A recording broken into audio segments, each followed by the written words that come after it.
Have you found yourself wondering, is there something more? If so, then you, my friend, are a dreamer in waiting. I'd like to welcome you to the Dream On podcast. I'm Julia Gentry, and along with my husband, Travis Gentry, we discuss real, raw, and not small talk conversations about faith, family, entrepreneurship, and all the things that matter most in this life in order to help people bridge the gap between what they currently have and what they really want most.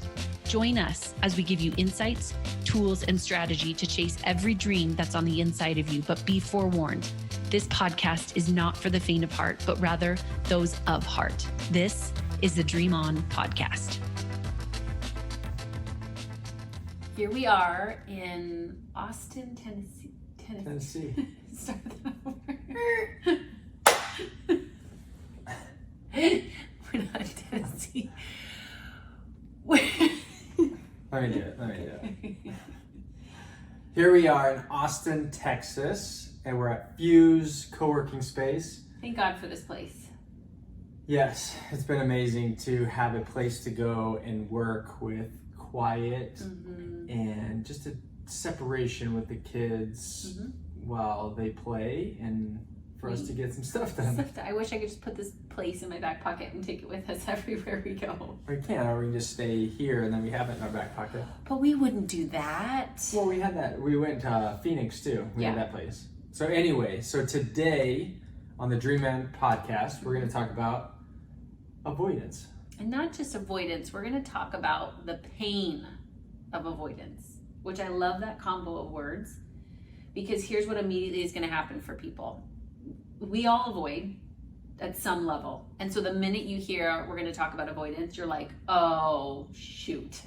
So, yeah, totally. So if you want, just stop this now, come back and listen to this when you're ready. Right? Come back when you're later. ready to hear about the pain of avoidance, knowing that you avoid, I avoid, which creates pain. In some capacity. And so, yes, you can keep doing what you've always done and come back, quote unquote, later. Or start tomorrow. Or on the 15th. Or next month. Or next year now. That we're so close to the end of the year. Like, why would I start tomorrow? Yeah, we'll just start on Friday. Yeah. And then, New Year is on Saturday. Monday. Monday's the best time to start. Yeah. I'll start when all the ducks are in a row. Yeah. Been there, done that. Check it off the list. So we're going to talk about this today. We're going to talk about avoidance, what it is. We're going to talk about pain, why we use this concept of pain and avoidance. We're going to share some insights into our own journey and lives. And really the goal of this is to just shine some light on why we do this so we can stop doing it. Because the reality is it's not going to get us what we want most in our life. And if anything, it's just going to prolong what we want most in our life. And so the goal of this podcast today is to stop doing it. Avoiding. Stop avoiding. Just like to be truly authentic and real, we kind of have avoided this podcast the last week. We were going to do it and then we didn't do it. And then we were going to do it yesterday, the day before, and then we didn't do it. And I don't think it was intentionally because it was avoidance. It was just there again, the overarching of excuses or what we had going on or energetically. So some was valid and some was definitely not, it's just doing it. Sometimes you have to do it no matter how you feel. Yeah, and I think that's the subtlety of avoidance though, right? Is it could start with a super warranted excuse. It could start with logistically, right? I have a lot going on and we got 4 kids and we're traveling the country and you've got your business and I've got mine and it was Christmas and it starts all very warranted reasons. We won't even call them excuses. Warranted reasons, right? And then it starts to slowly get away from us and turn into this, okay, we'll just do it. We'll do it tomorrow. And then it's way better tomorrow. And it makes me feel better about it today, right? Because I know I'm going to do it tomorrow. Let myself off today. I'll do tomorrow and everything will be good. And then tomorrow comes and you're like, oh yeah, you know what? I got this and this. And then you almost, sometimes you book yourself out or you plan meetings or you're like, I forgot about these things. I got to do this. So tomorrow. I'll do it. And you know what? Let's not even do tomorrow. I'll just do it next week, because next week it's the new year and my schedule clears up. And so what happens is that I really feel like avoidance, like nobody wakes up and goes, you know what? I want to be an avoider. I want to be a really good avoider. Nobody wants to do that. No one wants to avoid be known as avoider, of avoiding the things that they want, or avoiding the conversations, or avoiding those things. But I think what happens is it slowly turns into this habit, and then it starts to hide and take many shapes and forms, and then we start to familiarize ourselves with it. And then the other day, this is what struck me the other day, and why I think both of us really felt compelled to do this podcast with this topic, is I had a friend who said, but Julia, I'm just an avoider. Boom. She now identifies with being an avoider. So now she has an ultimate crutch, excuse. Yes, because now it's not only does she not only avoid, she sees herself as an avoider. Now she owns it. No, she maybe I didn't get it done because I'm an avoider. So maybe that's and then the first people step. are like, oh, good. Now that you're an avoider. Now I can put you in that box. Now I forgive you because you said you're avoider. Late to everything, or you don't think. Yeah. So, but that was so powerful that I think we want to look at again today too, and I'd like to explore even more, is how the subtleties of just the reasons turn into excuses, which turns into habits, which turns into these identities, and why that's actually creating pain in our lives. Mental pain, emotional pain, relational pain, financial pain. It's actually creating a lot more problems than if we just took the thing that we needed to do head on and do it. And now, more so than ever, because I was talking to a family member just last week, before Christmas, at the beginning of the week. Christmas was on Friday. Uh-huh. And they said, oh, I'm going to do this, and ask me questions. And they're like, yeah, I'll do it the first of the year. Mm-hmm. And I was like, so it's easier. Well, yeah. And I'm like, what happened? There's 3 days before Christmas Eve. Typically, no one's working on Christmas Eve, yeah. Christmas. I get that. But you have 3 days. What are you doing for the next 3 days that you can't pick up the phone or do what you're talking about doing? Yeah. And then you have Monday, Tuesday, Wednesday before New Year's Eve and New Year's Day. So why do we do that, especially in December? Yeah. December, I feel like, is the ultimate bridge to avoidance of the first of the year. Yeah. Yeah. That's when everything changes. I wake up on the first of the year and I am totally different, and I'm gonna get it. Which, here's why I think that, statistically speaking, 80% of people that set a New Year's resolution or New Year's goal quit by mid-February. 80% of people. Do they even last that long? Yes, but I'm fair. But I was so shocked at that, because I'm 80% of people don't even avoid it. They stop whatever it is that they were trying or attempting to do by mid-February, which to me, I'm here's why, to your point, is that if I just say I'm going to do it in January 1 and I keep putting it off and then I just think everything's going to change, that's not the point. The point is learning to become a better person so that the things that you're avoiding, it just kind of starts to go away. And I think we're expecting these instant results. We're expecting this instant gratification. And so I think we get we get tied up in this hopeful strategy of, well, when I start doing this immediately, it's all going to get better. And a lot of times the things that we have been avoiding for a long time don't just get better overnight. So 6 weeks into it, now I'm frustrated because I'm not seeing the results, or I'm not giving my all, or the reasons and excuses pop back up. And so I just quit again. Mm-hmm. But here's where I think we should set the stage. Tell me what you believe the definition of avoidance is. If you could summarize what is avoidance, how would you define it?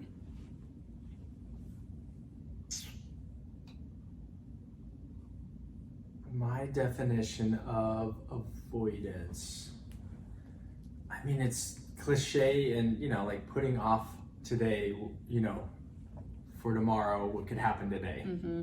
Or, it's living in a comfortable, familiar hell. Yep.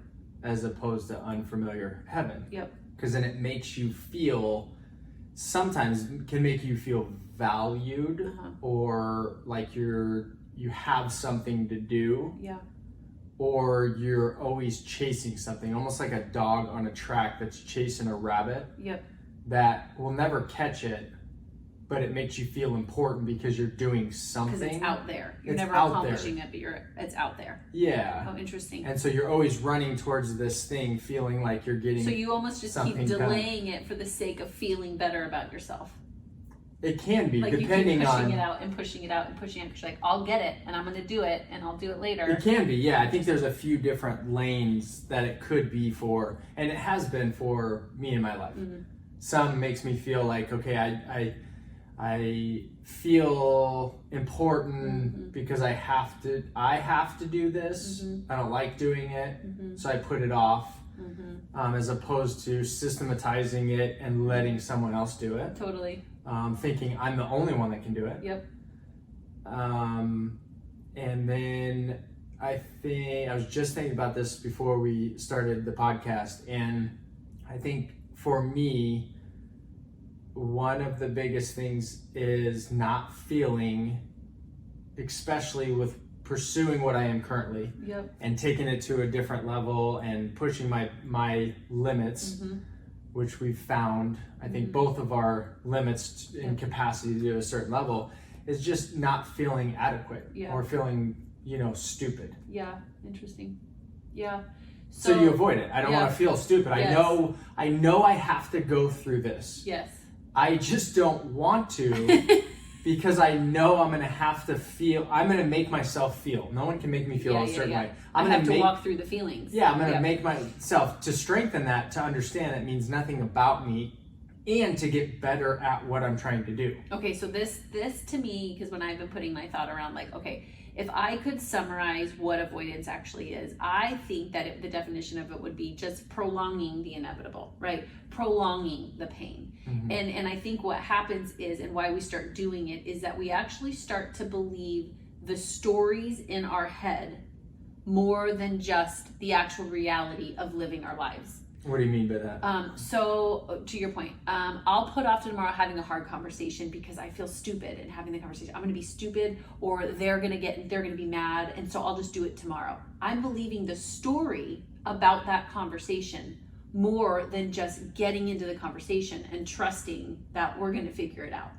Like, or let's say, I'll do this project tomorrow. I'll lose weight tomorrow. I'll start my business at the first of the year. I'll work on my marriage, X, Y, right? Like, fill in the blank for all of us. The reason that I keep putting it off is because I have this belief that says something is going to go wrong. I'm going to mess up. I've done this once before and failed. So I start to believe the story that I make up in my head more than I actually just hunker into my life and go for the thing that I want most. I believe the story more than... Yeah, which is tied to an experience that you've had.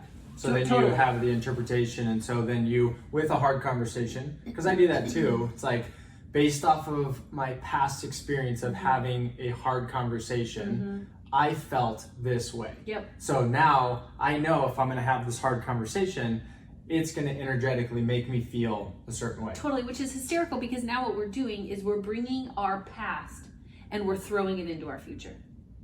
Oh, it controls it. It controls. So now basically what we're saying is that everything that we've experienced in our past, now if we're not careful, we start to avoid it. Instead of change it or enhance it or improve it or grow from it or learn from it, we just throw it onto our future and duplicate it, right? Yeah. Or we think that by avoiding it, I don't have to touch it again. So again, to my point of, I just keep prolonging it because it doesn't ever go away. Like that conversation that needs to be had, or the desire to build your business, or the opportunity to grow in your marriage, or to lose the weight. Like it's almost like the thing that you want. It's not like you're getting closer to it. You're almost just moving, right, parallel with it. It never goes away. You just keep prolonging it. But then how often do you have, like with a conversation like that, it doesn't even go the way you thought or made up in your mind. No, it goes the total opposite direction. So most people live their life walking backwards. Oh, interesting. Because they're looking at all their interpretations, their stories, all the programs of social conditioning, environmental conditioning, all the things, and they're walking forward, but they're actually faced backwards because they're carrying all of that into today, tomorrow, next week. Totally. And then I think what happens, it's such a profound analogy, because then I think what happens is we start walking backwards for so long that we either never know or we forget what it feels like to walk forward.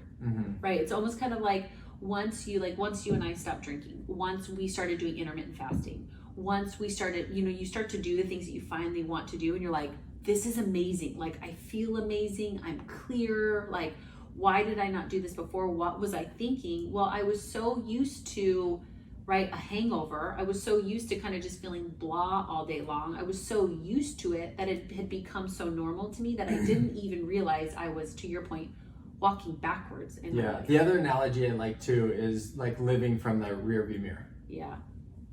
So you're headed forward, whether you're walking backwards, you're driving, but you're looking at the past to dictate what you do that day, that week, next month.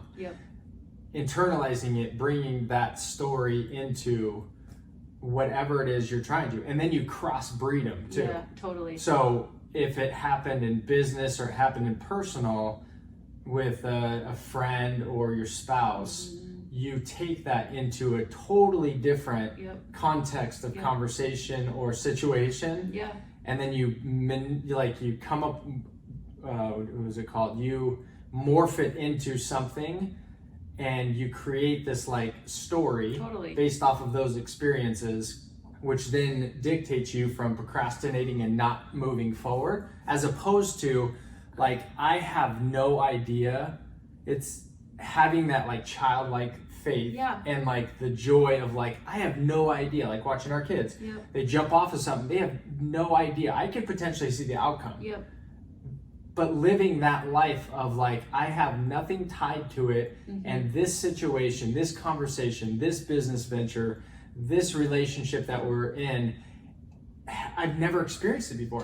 So I have nothing to tie it to, and I'm excited and joyful and have faith like a child that it's going to be awesome. Well, okay. So there's so many profound things, people. You guys need to push stop and go back and listen to that. So there's two things that I feel like I want to hit on, and that is huge. Number one, no wonder we're exhausted, right? Because if I am, to your analogies, walking backwards in my life, spending more time driving my car looking backwards than I am forwards, like, it's no wonder I'm exhausted. And I'm replaying all these memories and all these moments that hurt me and all the things that, again, are warranted. Like, maybe you were disappointed and maybe someone did let you down and maybe you tried to lose weight and it didn't work, or all the things, right? Like, I get that these are very real scenarios, but replaying them doesn't help them. And if anything, replaying them, no wonder it hurts us and it creates pain in our lives, is it's exhausting. But to your point, when you do actually start to live the way in which you just suggested, which I think we have the next awesome, thank God for 30 minutes to talk about this, is that to the flip side of this is the moment that you decide to stop looking backwards and walking backwards and you face front and you start living your life heart open, unattached, right? Not biased, like just living in the experience for whatever it is. Right? This is in the book I talk about, in my book, vision. And the definition of vision is being able to plan the future with wisdom and imagination. And those two words are huge when we consider what vision actually is because if I'm going to now not avoid, I have to grab onto something else. If I'm going to stop avoiding, I've got to fill that sucker up with something bigger so I can actually move forward. So that means I'm going to walk forward and I'm going to drive my car towards where I want to be.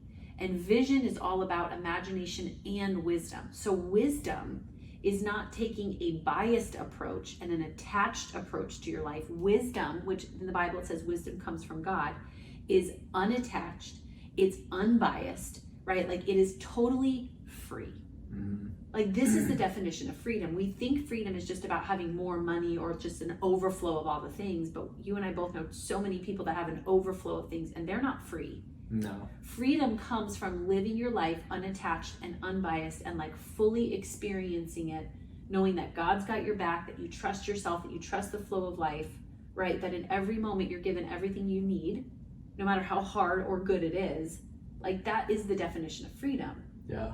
And the joy of life is in the unknown. Totally. Because if you could control and know everything, what's the point of living? Totally. Okay, though, can we write that down? Do you have a pen? I need to make sure it's recorded. Okay. We're good. We're on minute 19. Okay. So here's what we just said at minute 19:10. If we could control everything, because you're talking, let me just remind our audience of who is talking right now, both of us, that we are learning so much, so hardcore in our lives to let go of control. I have owned the title of I am a controller. Like, I've said that before out loud. I've believed it in my head. I think you say more things of like, I like control. I like control. I like control. So what you just said is so profound, because when we realize that if we actually live a controlled life, there is no more joy. There is no more creativity. Like, we would know the beginning from the end. So what's the point? For sure, I think there's levels to it, because it's almost like if I woke up and not knowing every day where I'm going to get food, if I'm going to be warm or cold, Agreed. If I'm going to have a bed to sleep in, Agreed. If my family's going to be around, like, that would not be a joyful life. Agreed. Like, you need some new, but you also need some consistency. Totally. And Tony Robbins talks about that a ton, right? The 7 needs, right? That we all have needs, bottom of Maslow's hierarchy: safety, security, stability. No doubt about it.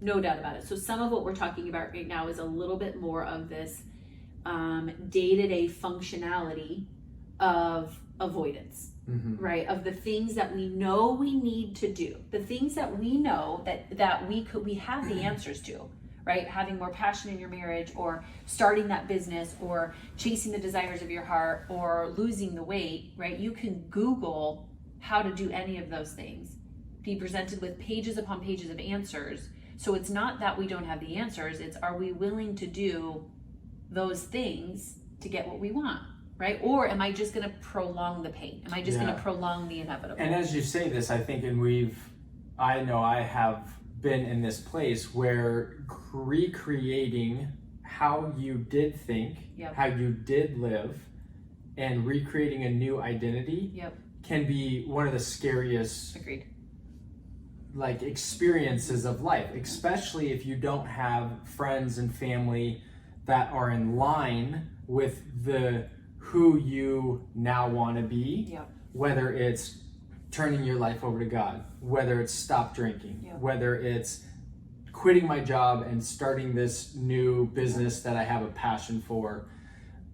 It doesn't matter what it is, but that to me can be, and has been, like a way to avoid, because it's like the people that you care about the most and the people that you believe care about you the most, even because it's all out of love, you know for a fact, because it's not in line with who they have you to be, and you want to turn yourself to God or stop drinking, then you disconnect yourself from them, maybe for a season or time, because confusion brings, most people that are confused say no, or don't understand something.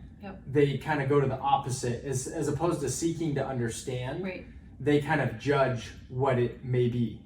Or when you have tried a bunch of things and you're in that like start, stop, figuring out who you are. I think life to me is that journey in general. Totally. Like, figure it out. My family probably doesn't know, like, they're not surprised at this point, because I'm always like trying to figure things out, and I think it's just a journey. But for most people, you start to go down that path, and so if all of a sudden, if your family, for the majority, eat bad food and are overweight, and then all of a sudden you want to not be heavy, you're going to get that resistance, and so you avoid it, because you're going to be almost like, not outcast, but you're going to start to separate yourself from the things and the people in your life. But I think that this is, again, where we create, it's so much about the story, right? Like, that's the story. Like, what would it look like to be honest about what it is that you want to do and why you want to do it? I think there's a couple key pieces here. Like, what is it that you really want? Like, it's like, well, I don't want to have that hard conversation. Okay, great. Like, that's an expectation, hard conversation. Like, that's already a story. Well, I have to have this hard conversation. Well, okay, let's just start with have a conversation. What do you want out of this conversation? Well, I want peace. I want unity. I want to be working better together. Great. Have that conversation. Right? Like, because that's the ultimate goal. That's what you really want most. So part of this is being able to actually articulate what is it that you want most, I want to lose 30 weights. Okay, but why? I want vital health, right? Like that was mine this last year. I want vital energy. I want to be able to do life really well. And so I kept asking every decision, is this going to give me vital energy? Is this going to give me vital energy, right? Which is why I stopped dairy, which is why ultimately we stopped drinking, which is why, because it's like these things won't give me that. The way I have to look at my workout, like, is it sustainable? So I think we have to look at what is the greatest result that we want most. And then I have to do my part to unattach from the in-between. And I have to just trust that as I up my health, right? As I up my understanding of God, as I go to the next level, really, as I shift up, so to your point of the analogy, if that's where I want to be, if I shift up into higher levels of awareness and consciousness, I'll get where I want to be almost even faster because my engine kicks in. Yeah. But if I shift into awareness, I'm like shifting down, still trying to get there. But when you hear that engine is like, it's like, it's not going to go I don't even know manual cars, but in theory, right? If I'm in 2 and I want to go as fast as I could in 5 and I go from 2 back down to 1 and I try to drive that fast, the car doesn't kick in to gear like it needs to. Do you know what I'm saying? Yeah, I know what you're saying because I know how to drive one. This is coming from someone who's never driven in a manual, but by the way, I know enough about it to be dangerous. That's what this feels like. Yeah, but let me yes. And what do you say though for the people, because let's like not get in the weeds because we're going to do a whole podcast specifically on it. Okay. But let's just we'll talk about food and alcohol. Okay. If, let's just say, that we drank every night or 5-6 days a week together. Yep. That was our thing. Yep. Every day, 4 o'clock, about that time, 5 we o'clock. Bonded, we connected, we had great conversations. We disconnected, you mean? So we would grab our bottle of Disconnect and, talk about the world's problems and how we're going to solve them tomorrow. Not today, tomorrow, because I'm disconnected because I'm drinking. And I've got a buzz, so. Yeah. And I can accomplish anything when I have a buzz. So, but from that time, from 5 to 10, let's just say that's what it was. Yep. And all of a sudden, your spouse says, I'm done. Yeah. I don't want to do that. Totally. There's a huge disconnect. And it's not a story, it's fact. Yeah. It will be fact of you're not on the same page because you enjoy it. And this is just a total generic story. Just example, yeah. Yeah, example. But if I were like, nope, I'm done. I don't want to do it. Yeah. But you kept doing it. Yep. And you didn't want to not drink. Totally. That is one of those situations where you create a new identity, a new path. Yep. And to avoid that, you keep drinking because you don't want that conflict. You don't want that disconnect because you know it will happen. Because if I stop and you keep going, I don't want to be around you and you probably don't want to be around me. But this proves our point. This proves the theory, which is why avoidance creates so much pain. Because here's what happens then. If I'm the person, let's say you're the spouse now that wants to keep drinking and I'm the spouse that doesn't.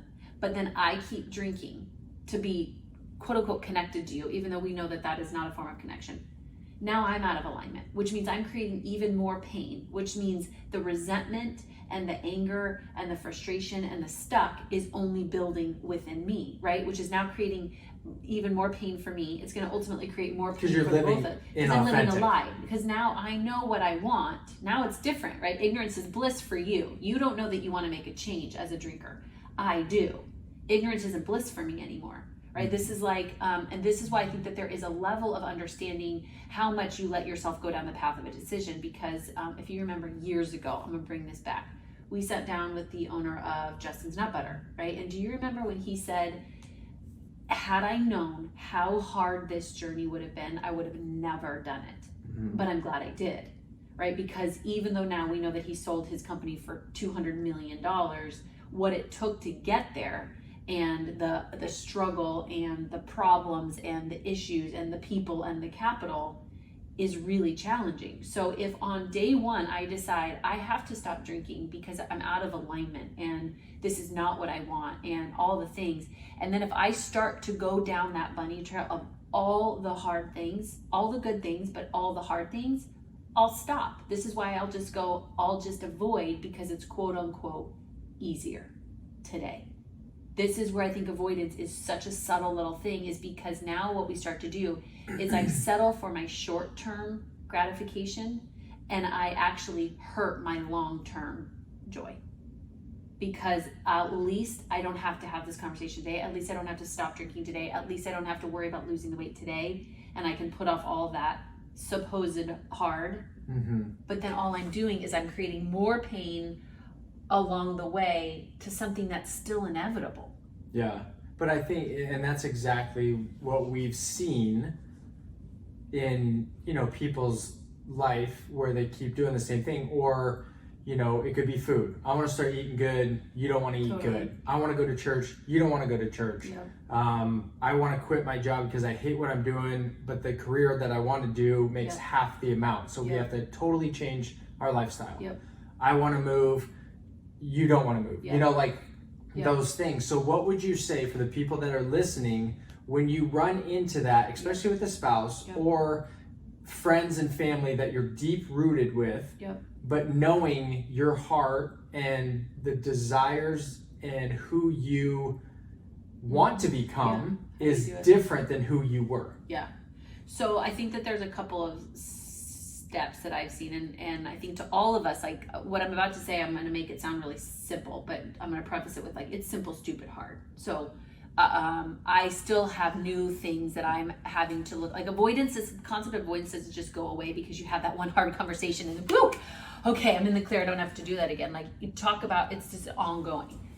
But I think it's like the ABCs, right? We talk about there's avoidance, and what happens is I keep avoiding, then I just go really busy. And then I just get busy, and I just get busier of mind, busier of schedule, busier all the things. And then I start to compare, right? And then I'm like, oh, well, am I doing as much as they are? And are they loving me? Am I better than them? Am I loved as much? Do I have as many likes on Facebook, right? Like we go down this bunny trail, right?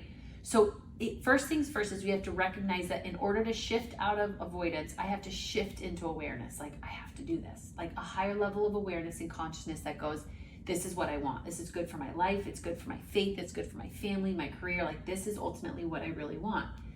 Then this next one, into boldness.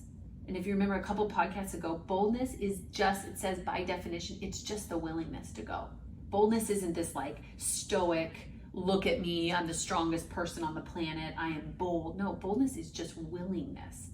It's even like willingness that's like, oh, okay. Like it's still like, okay, here God, here I go, okay, here I go. It's just a willingness. And so it's going to be the willingness to then take the next step, which then take the next step, and then the next one is creation, which means every day I have to create a new, better way to do something that's in alignment with who I am. And sometimes it's harder to stop doing something than start doing something. Totally. And so you're down this path, and we've just last year to stop doing something that was really hard. But just the freedom and like the weight that was lifted of like, okay, like that's a hard decision to take a hard right and move in a different direction, but knowing it's not serving the people around me, and it's not serving me because I'm inauthentic to myself, which then makes you do, like you said, whether it's drinking or busy or buying, you know, like shopping or whatever it is, that quick fix. But it's like, it's a thing that you're going to have to keep doing on a daily, weekly basis to fulfill that need, because that voice doesn't go away. Totally. And I think what you have to do in that moment is, okay, I'm going to have two choices. I either deal with this now, or it's going to manifest itself even bigger, and I'm going to have to deal with a bigger issue later. That's why even like in marriage, when we hold things back from talking to one another, or we're not processing things on a regular basis, when something little happens and it just feels like it's the biggest thing in the world, it's not because it is the biggest thing in the world. It's because I've been prolonging, right, the pain of all the conversations. I've been putting off till tomorrow what I could do today, you know, like all of these trite things. But it's like, that's why the results that we're getting are crumbling, right? Or that the depression is sinking in even more, or the weight is, we're adding on weight even more, or why, you know, the hopelessness or the defeat or the disappointment or the striving, right, is like we're doubling down on it, because if we're not careful with so many things, we're just putting it off and putting it off and putting it off. So it's almost like it's just stacking. It's just stacking itself. Mm-hmm. It's stacking itself emotionally. It's stacking itself mentally. It's stacking itself spiritually. Yeah. It's just stacking it up. And then when we finally open the door a little bit, right? It's like we crack the door open and it's like, it's almost like one of those things at Christmas, the little boxes, and you're like, and it's like, and it pops out, and it's the thing under the thing under the thing. It's all the pressure that builds up. Yes. As opposed to, and ultimately, I know in those situations, I'm mad at myself. Well, I'm mad at myself for not taking ownership and saying, like, in each situation, saying something, as opposed to like just stacking it and bottling and bottling. And so when something finally does, then you like overdo it. You overdo it. But it had nothing to do. It wasn't that thing. That was just kind of the totally. tip but then here's of what the happens iceberg. is then when all of that comes out, we're like, see, I told you it was a hard conversation. And you're like, no, bro, it wasn't going to be a hard conversation a year ago. It was 365 days of not saying something. Or 5 years or 10 totally. years. And so when you finally said something, it was like the whole like cat's out of the bag. And so now you have something to point at and go, see, I told you conversations. I can't talk to my brothers and sisters. See, I told you I can't, nobody understands me. See, I told you like I'll never get out of debt. It's not just that one conversation. It was the buildup and the avoidance and the prolonging of the pain that created like a real issue. Mm-hmm. So with that being said, what would you say are the steps to, one, be aware? Okay. And you said it. And then 2, is there something else in between that you've practiced to then overcome that or take action, or something that you do to, not prepare yourself, but to like be authentic? Like, how do you go from inauthentic to, okay, I got to be authentic to myself. I'm aware of it now. Now I've got to take action. Is there something in between that you've kind of practiced to say, okay, this is where it's showing up. I know it's not right. I need to fix it. I know potentially, then your stories come up. Yep. Yeah. What next? So I think it's the art of like the replacement, right? And the Bible is clear on this. Psychology is clear on this. Like anyone who's in fitness is clear on this, right? Addiction. If I'm going to let go of something, I have to replace it with something else, because the in between is painful. And I'm just going to go back to my familiar hell. I'm just going to go back to my comfort. I'm just going to go back. So if I'm going to let go of my avoidance, of which we avoid, right, to protect ourselves, to be right, to not feel right, like we avoid for a lot of different reasons, but then I have to grab on something else. So for me, what I do is it points me to my truest north, which is hard again because I've been avoiding what I want most. So what I ask myself in that moment is, I don't want to have this hard conversation. Okay, Julia, why do I not want to have this quote unquote hard conversation? Well, for all these reasons. I get it all out. Like get out the story first. Like see the story for what it is. Well, it's going to be this, and he's going to say this, and then this is going to happen. Like get all of it out, right? Like process all of it, either with yourself or on a journal or your therapist or someone. Then you can go to the next thing. Okay, what do I really want most? I have to know what I want most, because then it's going to be the only way out is right through. That's the only way out. I have to go through it. But if I can have something bigger to grab onto, like I want vital energy. I don't want to just lose 30 pounds. I want vital energy, right? Or I want passion in our marriage. That's what I want. I want passion in our marriage. Or I want to sell this book and I want it to impact 1 million lives. That is what I want. That is it. But to be able to, so let me give you an example that maybe I'm thinking of. Okay. So in a relationship. Yep.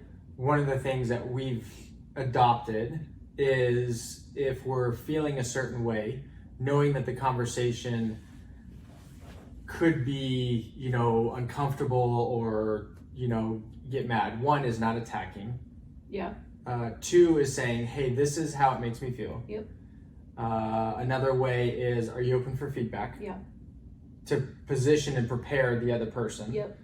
on something. But I think, whether it's a relationship or kids or business, if you do it from like a attack way, right, you get defense. Right. So I would say everything that you're saying is maybe when you're approaching that is having a few things that help you to understand, like you said, process it. Yeah. And then also when you're confronting the situation, typically it's a person or yourself. Yeah.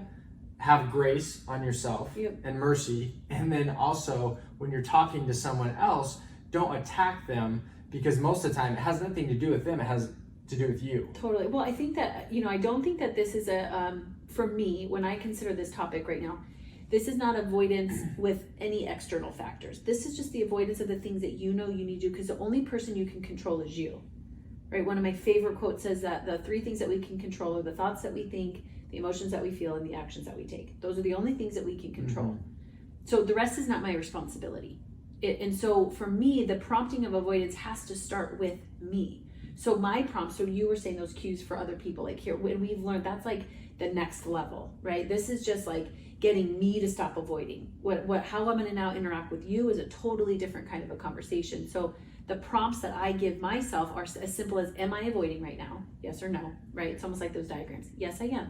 Okay, why am I avoiding? Maybe. I'm avoiding for all of these reasons. Get it all out. I'm avoiding because I'm scared. I'm avoiding because of what they're gonna think. I'm avoiding, here's all the reasons. So that's what I'm saying. I like that. So the prompts, here's the prompts. Am I avoiding? Yes or no? Most of the time, yes. Okay, why am I avoiding? Okay. All of it. Brain dump. Journal. Spew it all out. Get it out of your body. Let the story just come out of you in any way, shape, or form. Once it's out, then you go, great, honor it. To your point, great. Like, that's huge to be able to do that. Every reason of why you're not doing something, to understand that awareness piece is gigantic. It's the best therapy session you could ever have, and it could be free if you actually don't need to do it with a therapist, right? Because there it all is. Then when you look at all of it, you go, okay, fair. What do I want most though? In this situation, or what I'm trying to accomplish, or the thing that I should be doing, what do I want most? And then you try to get as clear as possible. What do you actually want most? Then you just simply ask one question: am I willing? Am I willing? Yes or no? Yes or no. It is a yes or no. It's not, I'm going to try. It's not later. It's not when the stars align. It's not when Travis is ready. It's not when. It's, am I willing? Because all willingness says is, if I say yes, then it goes, boom, go. So we're gonna create a sheet. We don't have it, but based off what you just said, Yeah. I have this idea that we're gonna create a sheet, put it on the website that you can download, and which will help you. So you can write down, what are you avoiding? Love it. Yes or no? And then a list where you can write down all the things when you say yes. And then, are you willing to? Yes or no? Are you willing? So it's almost like a funnel to help you process whatever it is that you need to, and then allowing yourself, am I willing to at this point? It may not. It may be a no. It may be no right now. And so, but at least you're aware of it. Totally. Because at some point it's going to bother you so much that you you will go back and circle and say, yes, I am willing. Yes, and in whoever's listening defense, I remember the conversation, and I am excited to have this more of an in-depth conversation on our podcast about our sobriety. But do you remember, like a week before we actually finally pulled the trigger, we go, this is just a willingness. Like, this is not serving me. I don't like it. I don't want to be doing it. And we both looked at each other and we're like, do you want to grab a beer? and I'm not trying to downplay the magnitude of this. I think especially for people, right, who could really struggle with addiction. But we said, am I willing? And both of us were like, not nope, that night. Not today. Or no, I'm not. Yeah. And though I knew I'm just prolonging the pain, right? By making this decision, I'm still prolonging this. Like, I'm going to spend another week spinning or doing the thing or avoiding the hard or avoiding the pain. But when you ask yourself that question, you just get, like, you have to look at yourself in the mirror and you take 100% ownership. Because all it is, as simple, stupid, hard as it is it a willingness? Yeah. And if it's no, it's no. And if it's yes, then guess what? You have your steps. Yep. And I like that you said it. It really is you. It has nothing to do with external. Nothing. It's all you. You have to take, Jack Array says it, extreme ownership. Yes. Like, it's you. It has is, nothing to do with anybody else. Yes. And then I think, to your point, there's so many different types of, like, okay, how do we enhance conversations, right? Like, how do we lead people? How do we walk other people in our lives through massive changes? Like, to your point, if you were 100 pounds overweight, or you did drink all the time, you had drinking buddies, or you used to do this for a career, but now you do that, or you went from 0 kids to 4 kids, like, your choices, good or bad, impact everybody around you and the familiarity for everybody. So I'm not suggesting that there isn't a ripple effect that is created, right? But I think this has to start, the way through this is that if I start thinking too much about all those things, I won't do it. Mm-hmm. My list, it will be so outside of me, so outside of my control, so much bigger that I just won't even start. Or you can process that, and we've done that too, where you process it to understand worst case scenario. Mm-hmm. But I think that comes, it can come later, but I'm saying, am I willing to, but also understanding, maybe even before, am I willing to or not, processing okay, we're going to stop drinking. What does that mean for us? Totally. What are we going to potentially fill that time with? Yes. Like, what do we go towards? And to your point of that diagram that we can create, right? Some of those things of like why I don't want to do this or why I'm avoiding it are very real, legitimate things, to your point, right? Like, my drinking buddies will go away. I'll have no friends. A little bit of a story because we don't know that for sure. But the reality is if I hang out with only people that drink, or I hang out with only people that are in this classification, that the minute I stop that, or you hear people when they get a divorce, they lose all of their friends, right? Like, so if we can't look at some of those fears and go, it's possible. Like, it's true that these stories could become a reality. Mm-hmm. And I need to be mindful. Am I still willing? That this isn't just some therapy session that makes me feel good and, oh, look at the stories are gone. Yep. No, there's some legitimacy in the fact that, like, maybe all of them. And then what does it allow in? Yeah. I mean, like you said, okay, you lose some, you go through a divorce, Mm-hmm. or you stop drinking, or you, whatever it may be, and you happen to lose people. Yep. You happen to lose your so-called friends. Yep. Because if they were true friends, they Yep. would back you up. Yeah. So they really weren't like Totally. deep-rooted friends Totally. anyway to They were begin just- with. Totally. And Yes. so now it allows and opens up space for who you have become to allow people that are in sync with who you are now. Right. And I think that that's the final step, right? Is once you say, am I willing? Then the next is, okay, then what's possible?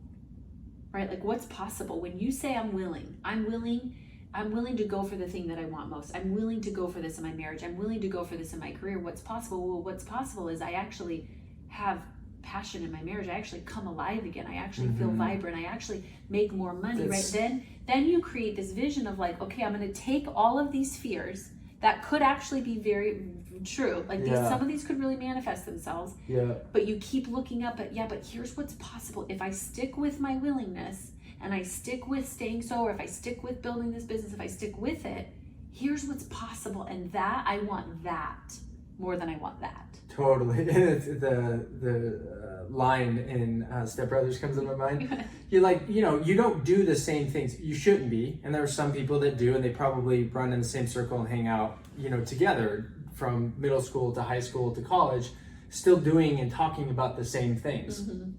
You should outgrow that. Yeah. And the conversation and what you were doing for the most part. But in Step Brothers, he was like, oh, I remember when I had my first beer too. Like what you did do and who you were, like you're going to evolve and change. And so naturally you are going to get new people around you, or the people around you have been waiting for someone to change and take ownership and leadership to help them get unstuck and to live the way that they wanted to live too. Totally. So it's also, and I know we've seen this in our own life too, like sometimes the thing that you struggle with the most, you are here to help set other people free. For sure. Right. Totally. And I think that that's the part of the imagination to the point of vision, right? If vision is the ability to plan your future with imagination and wisdom, right? Wisdom is learning the lessons. It's not just holding on to the pain. It's learning the lesson, right? But imagination is when I can now imagine like what's possible. If I'm willing, I keep saying yes to God. I keep saying yes to what's most important to me. I keep saying yes to being in alignment with my values. Like I just say yes to learning about what they are, right? Depending on where someone's at in their journey. Is it opens up a whole world of like imagination. I get to create this. I get to determine what this looks like. I get to build my life and the relationships around me, and like it just opens up a whole new world. Mm-hmm. right? Like that's where our freedom comes. So it's like, it's just so funny because we think that by avoiding we'll be free from pain when it's only giving us more pain, when the true freedom is through it. It's walking right through it and getting to the other side of it. And then the more you do that, and the more you do that, and the more you do that, right? Even though there's new layers, in theory, you almost kind of run that circle a little bit more quicker, right? Or a little bit more efficiently, or a little bit more conscious, right? Like, or what you and I maybe would have avoided for 2 years now becomes 2 days. Yeah. You know what I mean? So it's not like it just goes away. It's just, I run the circle faster. Yeah, totally. So I would say to all the listeners, and I think I say it on most podcasts, you have to be connected in around like-minded people of where you want to go, who you want to be. And so whether it's the Dream Factory & Co., like get connected. We just launched a private Facebook group. Yep. We'll do this download, like start to uncover and unpack Yep. where you're hiding, where you're avoiding, and reach out to us on social media, but get connected. And I know that helps me help me to see what I can't see, because sometimes it's like you're so close to it. Yeah. Les Brown says it, you can't see the picture when you're in the frame. So sometimes you kind of have these feelings and you're like, man, I know that there's something different, or I know I want to do X, but you're like, I just don't know the steps. Yeah. Or you make it bigger than it actually is. So get connected to our community or someone else's community. And I'll piggyback on that just because I feel like, our whole campaign for this year, for 2021, is to dream together, right? Like we're obvious huge advocates of dreaming, but this is really hard to do on your own, right? And that's why the Bible says where 2 or more are gathered, there he is also. So the whole campaign for all this next year of 2021 is being able to do things together. And so when you start to open up a couple cans of worms, because this is what it feels like, right? When I stop avoiding, I start to open up those cans of worms a little bit. Mm-hmm. When you're in a community and you're having conversation with people who are doing the same things and they're opening some cans of worms and what they're learning, like you just learn faster, right? Like you just build strength, you build connection, you build boldness, because when you're around people, they're like, oh man, I just had a similar hard conversation, but I use these tools and I work this out. Like it just builds strength. So yes, we will include the link for this new Facebook group, which is it's so cool to see already just the movement and how that's all working.